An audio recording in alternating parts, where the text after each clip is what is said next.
The following episode will contain spoilers. You have been warned. You're listening to Cinema IRL, the podcast that throws you into the movie and asks the question, what would you do? It's discussing all the monkey business for Amber and Scott after watching the biopic Better Man. Yes, Americans, there are famous people outside your country too. And now, Cinema IRL. I wish I could switch places for just one day. What would you do? Put yourself in my shoes. How do we handle this? What would you do? Put yourself in my position. What would you do? Now it's your turn. Fame.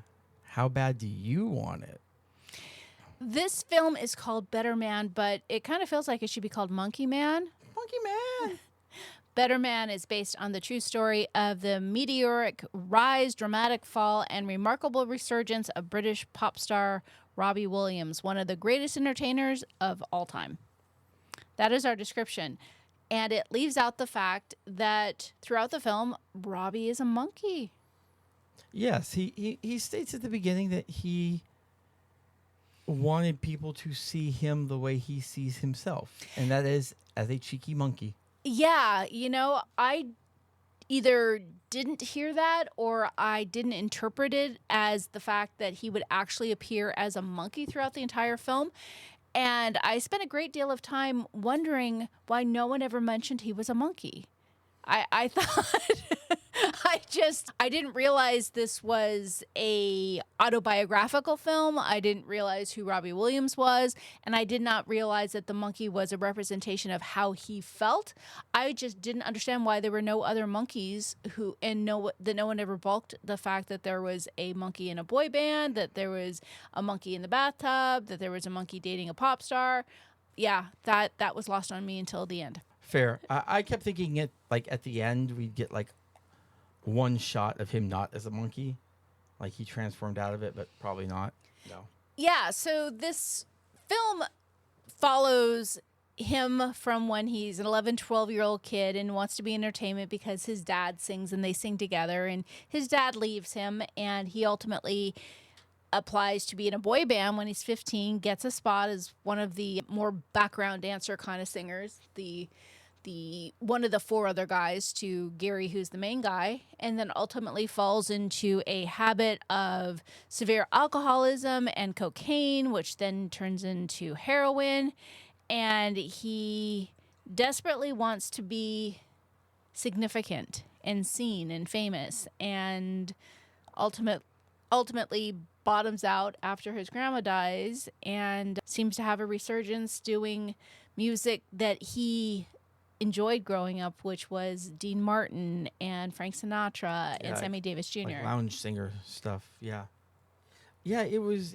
interesting seeing this whole rise and fall, and especially the fact that it was autobiographical, not just biographical, but autobiographical. Yeah, he played himself as the monkey, and I don't know what kind of... They used to say Hollywood movie magic, but there is a whole other level of movie magic that goes on in this world of CGI and AI and everything like that I don't understand how he was a monkey through and throughout the entire film. I don't know what kind of magic that was, but it was impressive. And I gotta say, the musical numbers, when there was a song and music and dance, OMG, they were off the charts. They were so fantastically produced, and the transitions and the dance numbers and the sequences, I was blown away. Just for the dance and musical part of it, I think was superb. I mean, it makes sense that since this was done by a person who is a musician, theatrical. Yeah, a theatrical musician, that they're going to try to get that right. They were works of art for sure. Yeah, I enjoy those more than I did the rest of the film. But yeah, I actually enjoyed the film. It was interesting to see. Again, it's always interesting when you see somebody's life story told by somebody else, but then when your life story is told by you, then I mean, you're not getting the details wrong because you're the one telling. Well, you're getting the details as you see them. They might still be wrong, but they're as you see them. As you remember them. So I think fundamentally this story is about a guy who wants to be famous, who wants significance, who wants to be successful, who wants to have a stage. And that is something I think, you and I have had discussions about just in general of how men in particular, women sure, but men a little bit more so, kind of have that need sometimes. Yeah, and it was a success at any cost mentality. Like even at the cost of your own happiness. And it wasn't even success. It was more fame. Yeah. Because you can be infamous. Yeah, and he had the word famous written really large in this notebook. He would scribble lyrics down in. And, when he was a kid, his grandma talked to him about, there was a light that was shining on him when he was taking a bath. And they talked about basically glowing and this light in your mind versus in your heart. And when he had a dark moment towards the end of the film and was going to slit his wrists, he had that light shine on his heart, remembering what his grandma taught him about that you don't need the fame. You basically need to be a good person. Which is good because the point where he was slitting his wrist, he was literally doing everything wrong involved with slitting your wrists. Yeah. No, I actually noticed the way he was holding it, and I thought he was doing it right and that you would approve because you've had this clarifying discussion before about the way to do that, but I don't necessarily want to go deep into that. But yeah. I did see you kind of cringe when he was doing yeah, that. because everyone thinks you just go across the wrist, and that's not it. If you're gonna do it, you actually are attempting to slice the vein open, like. Okay, let's not have a how-to here. But also in a warm, you typically do it in a warm bath, like. Because you want to promote blood flow, and he was in a freezing environment where blood flow would have been way slowed down. So it was like literally. Okay. But maybe this is a little too DIY here. But maybe this is all intentional, as the whole, like, he didn't really want to. Well, and he had also just had an incredible hallucination, I guess would be the right word, of war and dancing and all of his different selves. So who knows if that was actually based in reality or not. Yeah. There were definitely times where I'm like, yeah, this looks like somebody's imagination's going a little wild here. So fame. Yeah. What price would you pay for it? Well, you and I have talked about this many, many times in different contexts. And I am not that kind of personality. When I used to be a television reporter, I actually hated the look at me part of it. I wanted to tell the story. I wanted to write the story. I wanted to edit it so it was really good. But I didn't care at all at the look at me part of it. And I was in the minority because Oh, I bet. everyone there in the newsroom wanted a story that had a stand-up where you could stand there, hold the mic, and be like, behind me is Sarah Jones, who got a bike for Christmas, and she wanted a truck. Sarah, how do you feel about this? Well, it's more because it's difficult. I mean, unless you have one of those really, really, really recognizable voices like a James Earl Jones or a Samuel L. Jackson or one of a few others, it's difficult to associate someone strictly based on their voice. So well, I mean, TV is a visual medium. Yeah, people want to be seen. They want to be seen and heard, and because I mean, virtually no matter where you are, you want to be higher.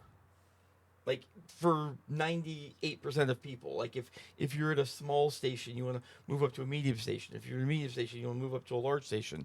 If you're at a huge station, you want to eventually, I don't know, like end up hosting American Idol or something. Well, and my personal experience from a newsroom setting is the people who wanted the stand-ups the most really were very ego-driven. And it wasn't about that you can't recognize my voice if it's audio only. It was a, hey, look at me. I want to be important. I want to be significant. And my approach was always, I wanted to tell the story. I wanted to inform and educate people. And I did not focus on that. And that was one of the reasons that ultimately that career was not the best for me, because I was not of the look at me kind of personality. Yeah, I think for those ego-driven people, probably look at every segment, every news story as almost like an audition.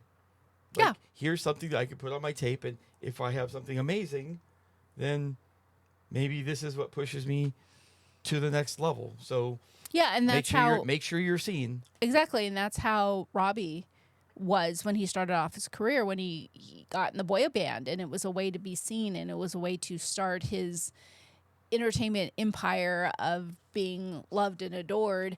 And he wanted more ultimately after he was relegated to being, everyone was behind the main guy. The main guy, Gary, wrote all the songs. He got paid more. He had the visibility. And then there were the other guys. And Robbie got tired of being the other guys. And that combined with a thirst for alcohol and drugs ultimately ended up with him being asked to leave the band. Which he just was like, okay. Yeah. So, I mean, what would you do in that situation where you had been part of this band for 5 years? You were trying to do more. He had written his own songs. He had wanted to be able to record some of these songs for the band, and they kind of dismissed him in a very rude way. So much so that one night at a concert, he grabbed the mic and started singing, and everyone loved him. So it certainly wasn't, this feeling that the producer and the manager had given him before of like, oh, that's terrible, let Gary sing it. Yeah. So what would you do in that case? Like, if you're just not getting the attention that you want, I'm fine with taking the steps to try to get it. The problem was he went down a very self-destructive route. Yeah, he did very with the much drugs so. and alcohol, to the point that he was a detriment to the group. I feel like you have to be aware of that, and you like good intentions will only take you so far in this world. Like, oh, I'm trying to get better. I'm looking to get help. That's great and all, but we need someone who's sober now. Words are cheap. Anyone can say, I'm going to try to do this, or maybe I can. I personally really dislike the words try and maybe. Either ball up and say, I'm going to do it, or don't. But when you say try or maybe, you allow yourself an out to say that I might try to try, but if I don't try to try, it's okay. Yeah, a famous Muppet once said, do or do not. There is no try. Yeah. I would personally like more of that in the world, because people give themselves permission to not follow through before they even start when they say try or maybe. In my opinion. I mean, don't get me wrong. I might get you wrong. There are some things in life that really are try. Like, I'm trying to think of a good. I'm trying to think of a This good. conversation petered out. Well, no, I'm trying to think of a good example. Like if you're, like, say, taking an IQ test and you're going to try to score genius level. Okay, well, you're going to try. You may get there, you may not, but that's it. That's a try situation. Okay, but there's I think that's also too when you just go to language. You can say, I will work to get, to be able to, you can control the work part of it. I was going to say you might not be able to control the outcome of it, but you can control the work part of it. Yeah, I will put in the work. So you can't say, I'll try to take a IQ test. No, if you want to take an IQ test, take an IQ test. How you're going to do, we don't know. And you're right. It is, some of it is how, I guess what, as you put, results based. And when it's you and drugs and alcohol, and this might be easy for me to say because I've never had a drug or alcohol problem. But like, if you want to stop. yeah, I don't know if it's that simple. I feel like that's making it a little bit easier than it is. But Or better yet, don't start. You can't always stop, but what you can always do is ask for help. If you are at all inclined to want to stop, I don't think you can just stop. I think that's overly simplistic. But I think if you are inclined to recognize that, hey, I've gotten myself in a bad situation and I need to get out of this, I think it's incredibly brave to be able to ask for help. And sometimes that's what you need, is you need someone to grab your hand and help lift you out of the dark hole that you've fallen into. Rehab. Yeah. So he ultimately, Robbie, our character, ultimately did end up turning it around. And after the film, when you did a little quick Google search on him, incredibly successful, historic musician in the United Kingdom. Yeah, very And much I so. wasn't familiar with him. Yeah, I don't think as many people in America are going to be as familiar with him. But let me tell you, for over in the UK, as a single, I mean, he's like basically the most successful single artist. Now I always say single because like Robbie Williams versus the Beatles. I mean, Yeah. but yeah, as a singles artist, like he has sold more albums than anyone. Yeah, So- that's amazing. And I didn't know any of that going in, so I had a better understanding after it ended as to what I had seen.